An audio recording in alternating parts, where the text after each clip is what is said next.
Здравствуйте! В эфире телеканала «Итоги дня», в студии Кристина Якупова. Коротко о главных темах. 21 якутянин доставлены из Казахстана в Россию. В Якутске поймано более 350 безнадзорных собак с начала этого года. Как проводится работа бригад службы по отлову. Власти Якутии приняли все меры к приходу омикрон-штамма COVID-19. Социальные пенсии вырастут с апреля этого года в России.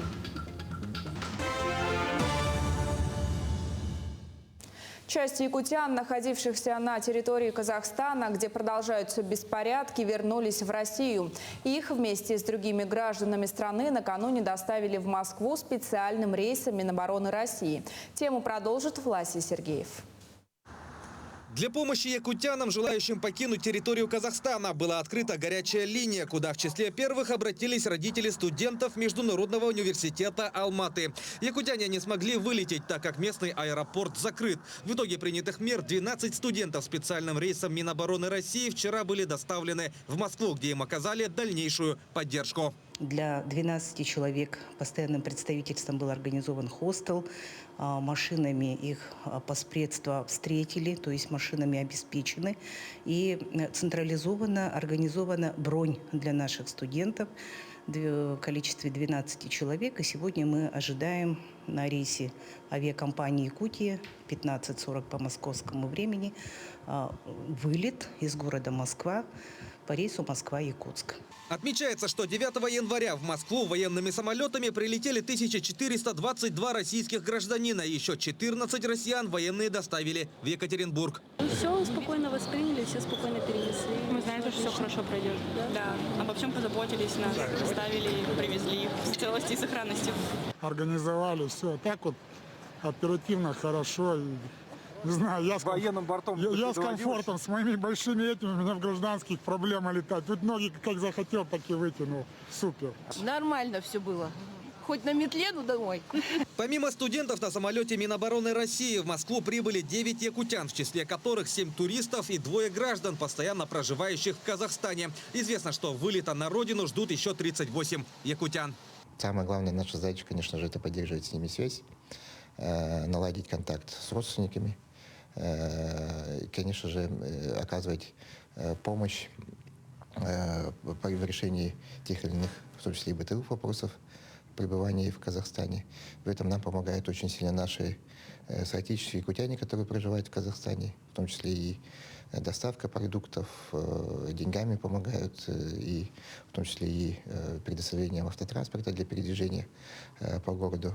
По прилету студентов в Якутск Министерство по внешним связям и делам народов совместно с аппаратом уполномоченного по правам человека республики планирует провести встречу, на которой будут обсуждены вопросы дальнейшей поддержки. У детей, студентов и родителей наверняка уже накопились тоже соответствующие вопросы и по дальнейшему обучению, и другие. И мы готовы, конечно, их рассмотреть. Ожидается, что сегодня еще 3 якутян вылетят из Алматы в Москву на борту самолета Минобороны России. Их также готовы разместить и обеспечить необходимым продовольствием. Власий Сергеев, Артем Алексеев, Якутск. Всего 72 пожара, из них 44 в жилом секторе, зафиксировали в Якутии с начала года. В результате возгораний, травмы различной степени тяжести получили 5 человек, погибших нет. Пожарные спасли и эвакуировали свыше 30 человек. Основными причинами пожаров явились неосторожное обращение с огнем, нарушение правил устройства и эксплуатации печей и нарушения при использовании электрооборудования. Благодаря слаженным и оперативным действиям огнеборцев Якутии было спасено и эвакуировано свыше 30 человек. Ярким примером доблести и мужества огнеборцев является пожар, произошедший 7 января в многоэтажном жилом доме по улице Стадухина в городе Якутск.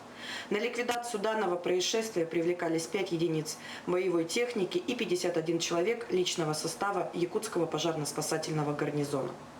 Главное управление МЧС России по республике Саха-Якутия напоминает жителям и гостям нашей республики о необходимости соблюдения требований пожарной безопасности. По требованию Якутской природоохранной прокуратуры суд обязал водоканал возместить ущерб природе от сброса сточных вод. Ситуация привела к загрязнению почвы на общей площади 132 квадратных метра. Экспертным заключением в пробе почвы, отобранной с места разлива, выявлено ее загрязнение компонентами, характерными для бытовых сточных вод аммонием, превышающие концентрацию почти в 2 раза. По результатам проведенного расчета размер причиненного ущерба составил 128 700 рублей. С 30 декабря по сегодняшний день в Якутске отловлено 359 безнадзорных собак. Ежедневно эту работу выполняют 10-12 бригад. Всех животных доставляют в пункт передержки на Очиченко, а также во временный пункт на автодорожном округе. В усиленном режиме работают диспетчерские службы по приему заявок от населения. Они принимаются как по чат-боту, так и по телефону. Подробнее, как устроена их работа, в материале Ульяны Шагиной. Там свора собак получается, да? С начала усиления работы по отлову собак в Якутске, это еще в конце прошлого года, в Управление по делам гражданской обороны и чрезвычайным ситуациям столицы поступило огромное количество заявлений от населения. Усилили работу и бригад по отлову бродячих собак. Ежедневно у нас в день выходит по 10-12 групп отлова.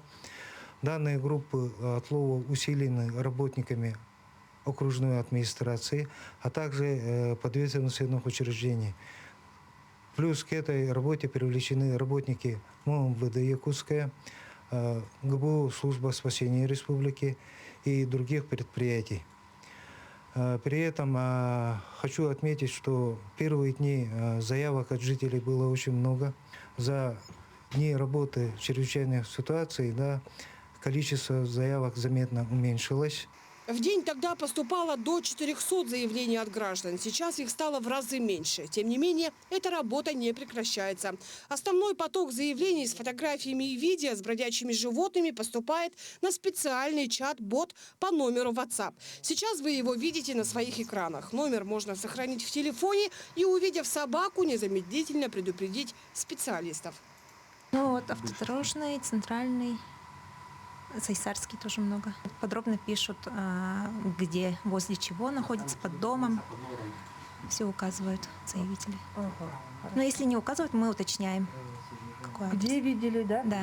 Под каким домом? Да.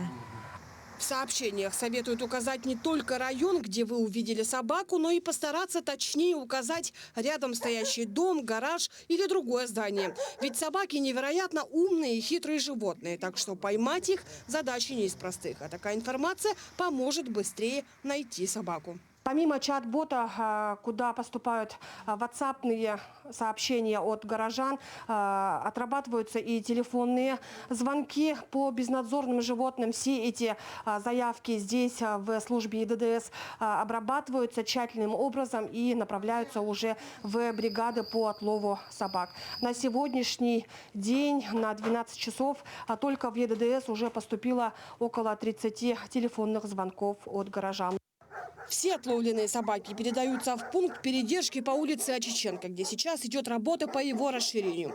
Кроме того, еще один временный пункт переоборудован в автодорожном округе. В целом, с 30 декабря по сегодняшний день специалисты уже отловили 360 собак, 79 из которых в автодорожном округе. Режим повышенной готовности для всех структурных подразделений мэрии продолжает действовать. Ульяна Шагина, Джулус Иннокентьев, Якутск. Российским водителям теперь грозит уголовное наказание за превышение скорости более чем на 60 км в час и неоднократный выезд на встречную полосу. Соответствующий закон вступил в силу сегодня.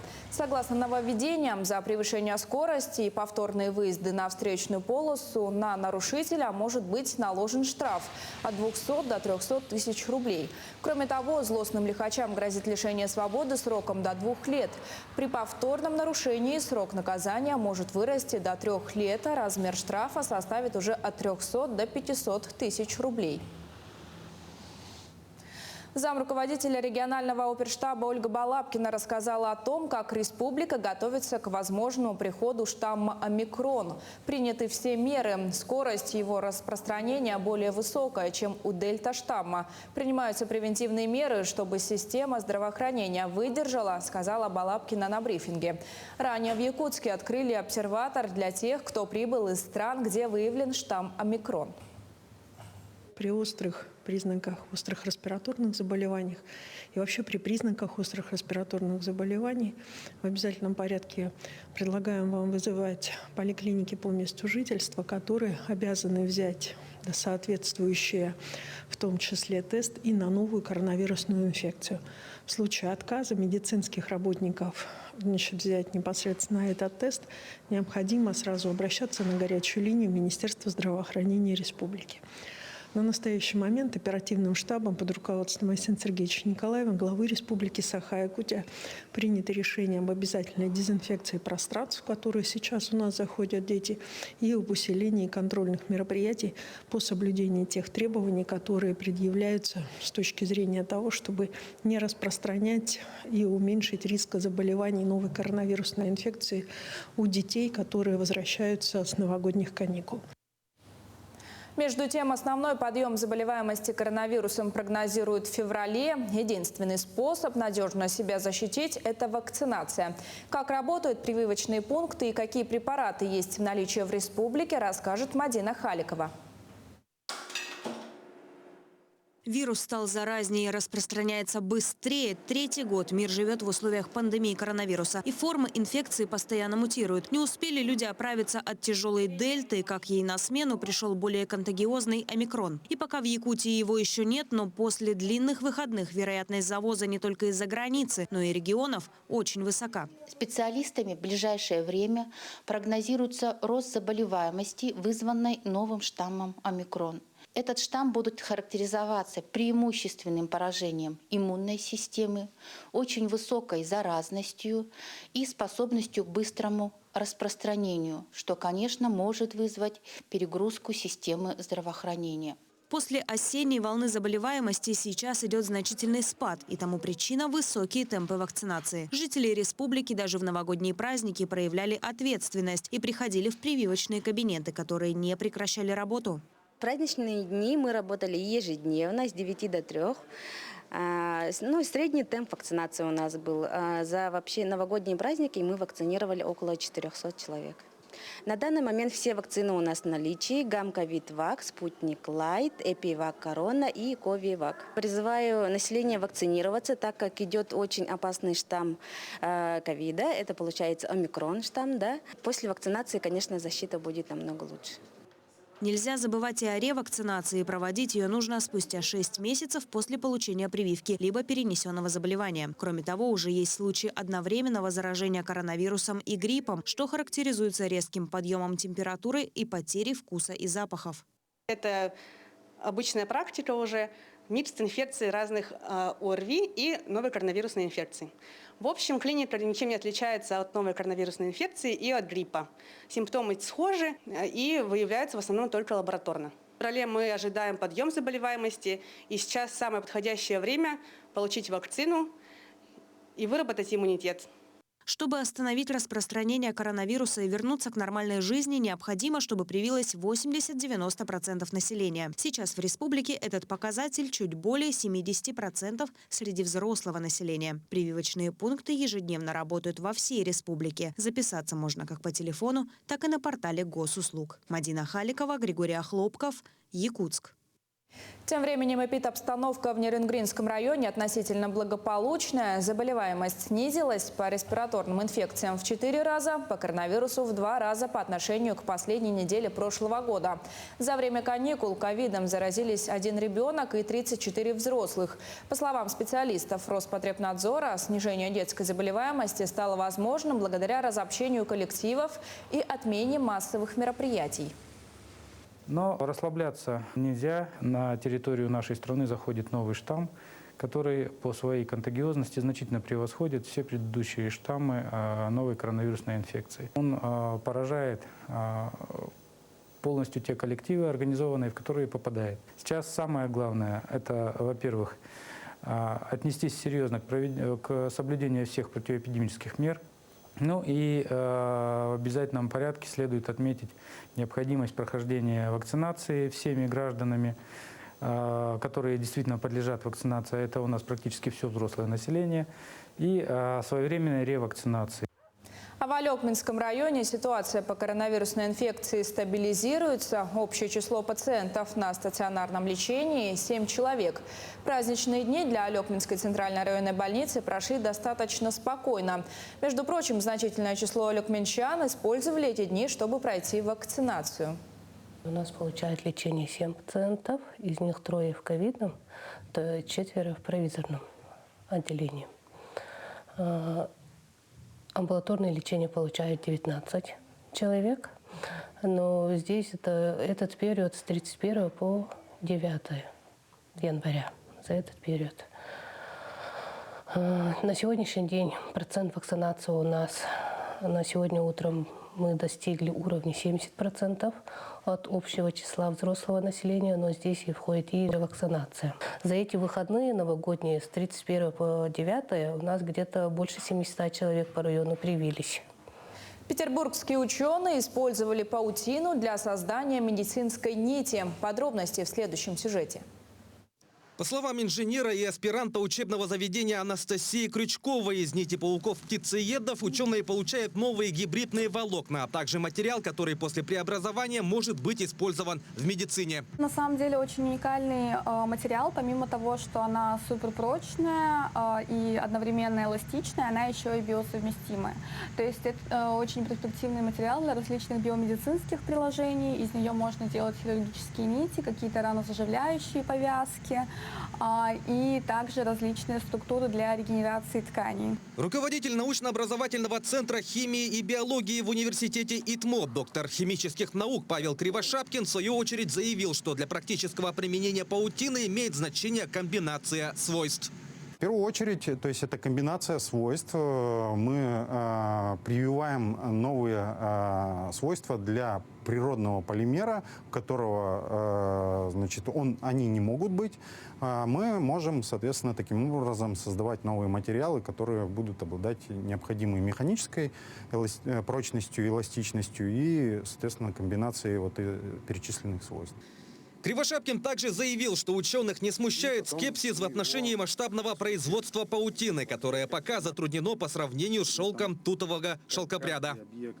Многие скептически на это смотрят, потому что действительно масштабное производство паутины паука, оно сейчас затруднено по сравнению с тем же шелком тутового шелкопряда. Но мы, соответственно, разрабатываем такие подходы, которые позволяют нам масштабировать и производить как отдельные волокна в виде, например, хирургических нитей, так и, соответственно, ткани, текстильные изделия, в которые внедрены, соответственно, волокна паутины. Пауки-птицееды известны своей особенностью плести паутину не по кругу, а в виде полотна. Данный вид членистоногих используют в пищу мясо птиц, а также мелких грызунов, рептилий, рыб и насекомых. Эти пауки обитают в Африке, Южной Америке, Австралии, Океании, а также на юге Италии, в Испании и Португалии. Пандемия коронавируса стала причиной резкого роста цен на пиломатериалы. Такое мнение высказал глава Рослесхоза Иван Советников. По оценке экспертов, оптимальным временем для закупки пиломатериалов будет февраль-март. К этому моменту цены максимально снизятся перед новым ростом в начале дачного сезона. Как добавил глава Рослесхоза, увеличить предложение досок вслед за увеличением спроса лесопромышленный комплекс оказался не в состоянии. По оценке Советникова, на востоке России цена на пиломатериалы будет ниже, чем в европейской части.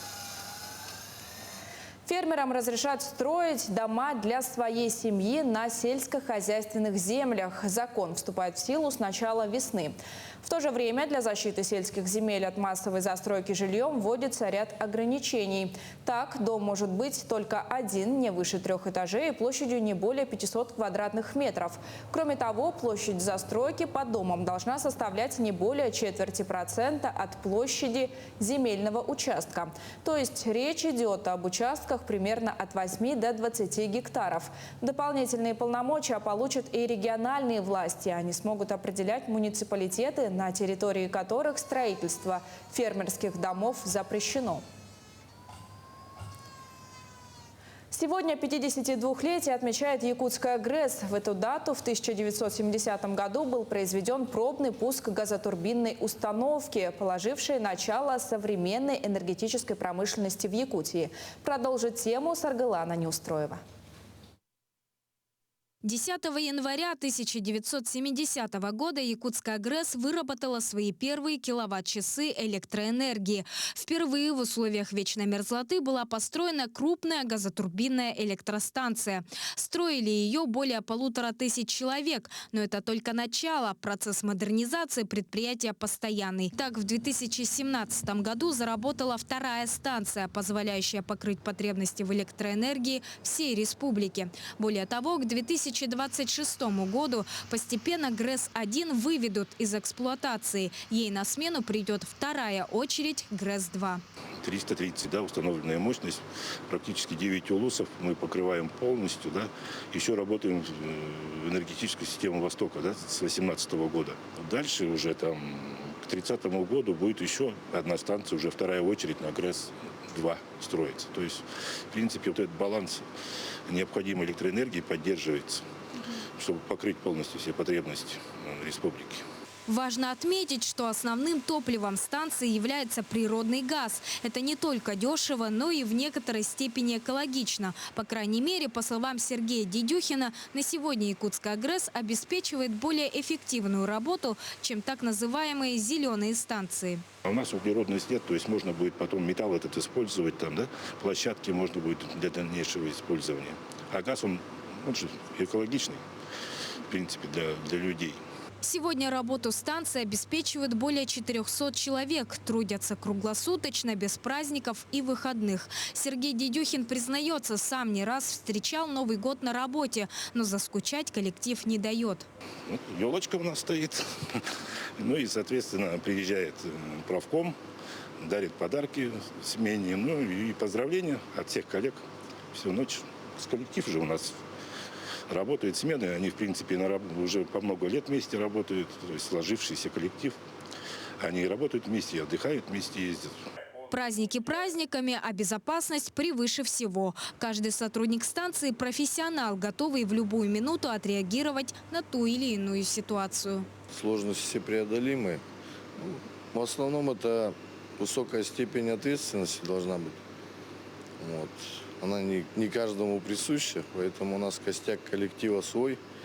Не все, так скажем, тут у нас перерабатываются в такой ситуации.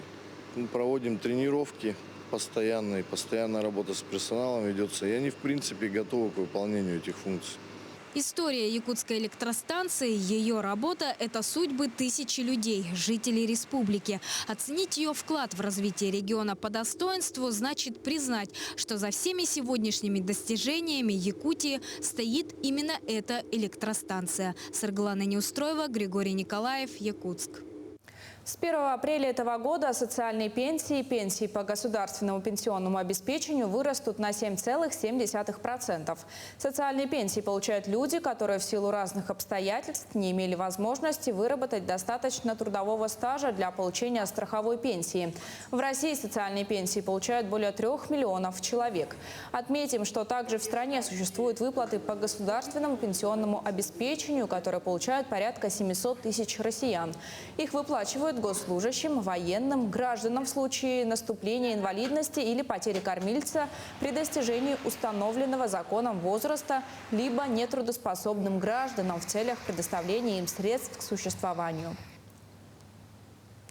Материнский капитал проиндексируют 1 февраля, а не в январе, как ранее. Он увеличится на уровень инфляции прошлого года. Также в феврале проиндексируют некоторые социальные выплаты. Например, увеличится минимальный размер пособия по уходу за ребенком в возрасте до 1,5 лет. По традиции в феврале вырастет и ежемесячная денежная выплата, которую вместо набора социальных услуг получают некоторые льготники. Инвалиды, ветераны боевых действий, лица, подвергшиеся воздействию радиации, герои Советского Союза и России, а также герои социалистического труда. В сам набор входят лекарства, медицинские изделия и лечебное питание для детей-инвалидов, путевка на санаторно-курортное лечение для профилактики основных заболеваний, бесплатный проезд на пригородном железнодорожном транспорте или на междугородном транспорте к месту лечения и обратно. В Ленске сегодня торжественно выписали ребенка, рожденного первым в наступившем году. Счастливыми родителями стали супруги Туяра Павлова и Денис Семенов. Диана, так назвали родители дочку, стала вторым ребенком в семье. Девочка появилась на свет 3 января, вес новорожденной 3 килограмма 200 граммов, рост 52 сантиметра. До последнего момента не знали, кто будет, мальчик или девочка. И в октябре, да, где-то у нас в сентябре, ну, гендер-пати сейчас такое модно, и только тогда мы поняли, что у нас будет вообще девочка. И как бы после этого начали просто готовиться к девочке, это буквально вот к концу года. 18-го должны были рожать, но получилось чуть пораньше. Да. Получились мы первые. Да. В этот торжественный день встретить новорожденную девочку и ее маму пришли близкие родственники, а также представители власти, которые произнесли торжественную речь и вручили семье памятный сертификат «Дети столетия» на целевой капитал в размере 100 тысяч рублей, учрежденный главой Якутии Айсеном Николаевым. Также и в Хангаласском улусе выписали первых детей столетия. Мальчик Иннокентий и девочка Илона появились на свет в роддоме города Покровска. Их семьи стали первыми в районе обладателями сертификата номиналом в 100 тысяч рублей в рамках столетия Якутской ССР. Напомним, средства сертификата можно использовать по 8 направлениям. Наш сын родился 6 января 2022 года в 14:03. Рост его составляет 50 сантиметров и 3 килограмма 660 граммов. Уже знаете, как назовете его? Да, в честь дедушки Иннокентий. Вообще вы, наверное, не ожидали, что вот получите такой сертификат «Дети столетия». Есть уже какие-то мысли, на что вы направите эти средства? На улучшение жилищных условий. Свыше 1500 школьников из 34 районов и городов республики представят результаты своей исследовательской деятельности на 26-й научной конференции конкурсе «Шаг в будущее». В связи с коронавирусными ограничениями мероприятие второй год в онлайн-формате через систему дистанционной поддержки и сопровождения одаренных детей Якутии. С 8 по 15 января учащиеся с 5 по 11 классы презентуют свои проекты в 35 секциях и подсекциях различной научной направленности. Среди них исследования по таким актуальным темам, как защита лесов от пожаров, восстановление лесов, изучение вечной мерзлоты. На сегодняшний день, естественно, это у нас в республике экологическая тема, да, тема пожаров очень много, увеличилась техносферная безопасность и с изменениями вообще во всем мире, это медицина, естественно, ну и, конечно же, программирование и информационные темы. У ребят будут возможности дополнительных каких-то баллов, да, дополнительные поощрения при поступлении в вузы. И надеюсь, что эти темы они смогут и во время студенческой скамьи продолжить. Ну и также оно станет одним из определяющих ступеней в выборе в их дальнейшей профессии. Якутский полузащитник подмосковного футбольного клуба «Химки» Артем Соколов перейдет в самарские крылья Советов. Клубы уже имеют устное соглашение о трансфере игрока и готовы закрыть сделку в ближайшее время. Отмечается, что полузащитником также интересуется казанский «Рубин». В текущем сезоне Соколов принял участие в 14 матчах, отметившись одной результативной передачей. Его «Химки» после 18 туров занимают последнее 16-е место, имея в активе 14 очков. По данным авторитетного портала «Трансфермаркт», контракт 18-летнего воспитанника якутского футбола оценивается в 600 тысяч евро. Наши корреспонденты продолжают следить за развитием событий в республике и за ее пределами. Оставайтесь на нашем телеканале. До встречи в эфире.